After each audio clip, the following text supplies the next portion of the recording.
আসসালামু আলাইকুম। আশা করি সবাই ভালো আছেন। বাংলাদেশ আফগানিস্তান সিরিজকে সামনে রেখে বাংলাদেশ কিরকম স্কোয়াড ঘোষণা করলো বিসিবি তাই নিয়ে আজকের এই ভিডিওটি। অবশ্যই ভিডিওটি শেষ পর্যন্ত দেখবেন। আর এই ভিডিওতে আমরা দেখাবো যে কারা এই স্কোয়াডে আছেন। চলুন দেখা যাক এই স্কোয়াডে কাকে রেখেছেন বাংলাদেশের বিসিবি। প্রথমে রাখা হয়েছে সাইফ হাসানকে, যিনি এই এশিয়া কাপে বাংলাদেশের হয়ে সর্বোচ্চ রানদাতা, এবং পারভেজ সিমনকেও রাখা হয়েছে এই স্কোয়াডে।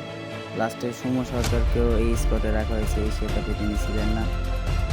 আরেক ওপেনার তামিমকেও রাখা হয়েছে। তারপর নুরুল হাসান সোহানকে রাখা হয়েছে এই স্কোয়াডে। শামীম হোসেন পাটোয়ারি ওনাকে রাখা হয়েছে, এবং রাখা হয়েছে তৌহিদ হৃদয়কে, এবং রিশাদ হোসেন এই স্কোয়াডে আছেন। আর ক্যাপ্টেন হিসাবে যিনি থাকবেন তিনি হচ্ছে আমাদের hard hitter batsman Zakir Ali অনেক। আফগানিস্তানের বিপক্ষে পেস বোলিং অ্যাটাকিংয়ে থাকবেন তাসকিন আহমেদ, মুস্তাফিজুর রহমান এবং শরীফুল ইসলাম। তার পাশাপাশি আরও স্কোয়াডে আছেন সাইফুদ্দিন, তারপর স্পিনার আছেন নাসিম আহমেদ, এবং আরেকজন পেসার আছেন তানজিদ হোসেন সাকিব। এই হলো বাংলাদেশের স্কোয়াড আফগানিস্তানের সাথে।